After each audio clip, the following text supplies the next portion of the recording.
السلام علیکم دوستو، کیسے ہیں آپ سب؟ میں زبینہ فیاض ایک بار پھر آپ کے ساتھ تو میں شروع کر رہی ہوں شیشے کا گھر پتھر کے لوگ بائی محمد فیاض ماہی صاحب پارٹ 17۔ گھر بھر کی فضا سوگوار ہو گئی تھی۔ جویریہ کے یہاں مردہ بچہ پیدا ہوا تھا۔ ڈاکٹرز کے مطابق ایسا شدید صدمے اور ذہنی دباؤ کی وجہ سے ہوا تھا۔ اگر چند منٹ اور لیٹ ہو جاتے تو جویریہ کی جان کو بھی خطرات لاحق ہو سکتے تھے۔ جویریہ نیم بے ہوشی کی حالت میں ہسپتال میں پڑی تھی۔ اس کے پاس تانیہ بیگم تھی جو ہولے ہولے اس کا سر دبا رہی تھی۔ تانیہ بیگم کے آنسو آنکھوں سے نکل کر جویریہ کے زرد اور اداس چہرے پر گرے تو اس نے چونک کر آنکھیں کھولنے کی کوشش کی، لیکن دواؤں اور انجیکشن کے زیر اثر ہونے کی بنا پر وہ مکمل آنکھیں نہ کھول سکی۔ مما، وہ غنودگی میں اتنا ہی کہہ پائی تھی کہ تانیہ بیگم کی ممتا تڑپ اٹھی اور اس کی جانب متوجہ ہوئی۔ جی میری بیٹی، تانیہ بیگم اپنے جذبات پر قابو پاتے ہوئے بولی۔ مما، میرا بچہ۔ غنودگی کی حالت میں بھی جویریہ کی ممتا تڑپ اٹھی تھی۔ وہ مر چکا ہے۔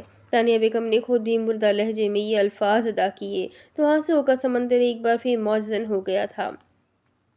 جویریہ کے دماغ تک تانیہ بیگم کے الفاظ پہنچے تو وہ چیختی ہوئی اٹھنے کی کوشش کرنے لگی۔ وہ زار و قطار رونے لگی تھی۔ نہیں مما، ایسا نہیں ہو سکتا، ایسا نہیں ہو سکتا مما۔ وہ چیختی ہوئی اپنی تڑپنے والی ممتا کی آواز کو اپنی چیخوں سے دبانے کی ناکام کوشش کرنے لگی تھی۔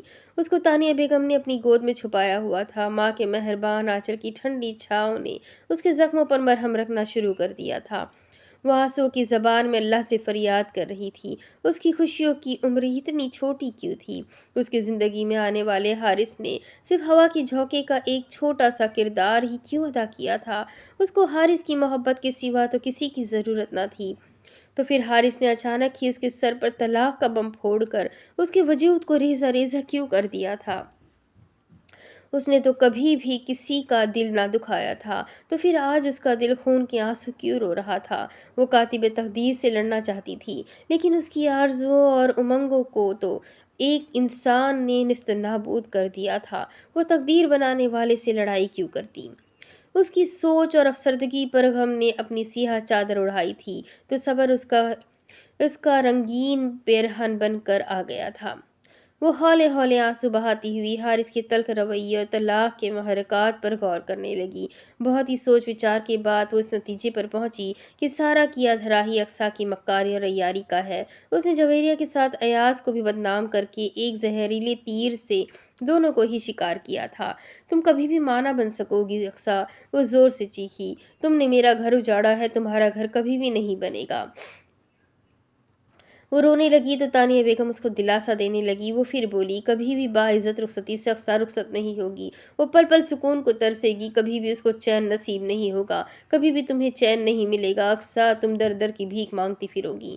جویریہ کے دل سے نکلنے والی آہیں بد دعائیں اور سسکیاں ہسپتال کے اس کمرے میں ہی نہ گونج رہی تھی، بلکہ عرش الہی کو دہلانے کے ساتھ ساتھ کمرے کے باہر کھڑے بصیر احمد اور انصر احمد کے دلوں کو بھی دہلا رہی تھی۔ بصیر احمد اپنی لاڈلی بیٹی کی زندگی کی اس طرح بربادی پر نوحہ گناہ تھے۔ ان کا مقام اور وقار ان کو عام انسان کی طرح آہ و بقا کرنے کی اجازت نہ دیتا تھا، لیکن وہ اپنے ضبط کو اندر ہی اندر گلا گھونٹ کر مر جانے کا حکم دیتے تو وہ ان کے حکم عدولی کرتا ہوا آنکھوں سے باہر پانی کی صورت میں بہہ نکلتا تھا۔ انیکا کو بھی حیرانگی تھی کہ حارث نعمان نے ایک دم اتنا بڑا فیصلہ کیوں کیا۔ اس نے مطربہ سے رابطہ کر کے تمام تفصیل سنی تو وہ ایاز اور جویریہ کے متعلق کا سن کر بجھ کر رہ گئی تھی۔ مطربہ بھی کافی ڈسٹرب تھی، لیکن وہ کچھ بھی کہنے کی پوزیشن میں نہ تھی۔ انیکا نے اس کو دلاسا دیتے ہوئے صبر کرنے کا کہا اور رابطہ منقطع کر دیا۔ وہ گھر میں بیٹھی ہوئی تھی اور جویریہ ہسپتال کے بیڈ پر لیٹی ہوئی تھی۔ ملازم نے آ کر بتایا کہ ایاز آیا ہے تو اپنے آنسو پوچھتی ہوئی واش روم میں گئی اور منہ دھو کر سرخ آنکھوں کو چھپانے کی کوشش کی، مگر دل کی تڑپ اور اندر کی کسک زخمی ہونے پر آنکھوں کے راستے باہر نکلی تھی۔ وہ ایاز کے پاس پہنچی تو وہ اس کی آنکھوں کو دیکھ کر بہت حیران ہوا اور بولا، تم رو رہی تھی؟ انیکا نے نفی میں سر ہلایا اور آنکھیں جھکا لی۔ انیکا، میں اس گھر میں گزشتہ کئی ماہ سے آ رہا ہوں، اس گھر کے ہر فرد کو جاننے کا دعویٰ تو نہیں کرتا، لیکن میں نے تمہیں جتنا بھی جانا ہے اس بنا پر ہی پوچھ رہا ہوں۔ وہ تھوڑا سا جھکتا ہوا بولا، میری طرف دیکھو، کیا مجھے اس بات کی اجازت ہے؟ اندر کی طرف زبان سے ادا ہو کر ایاز کو بھی تڑپا گئی تھی۔ کیوں رو رہی تھی؟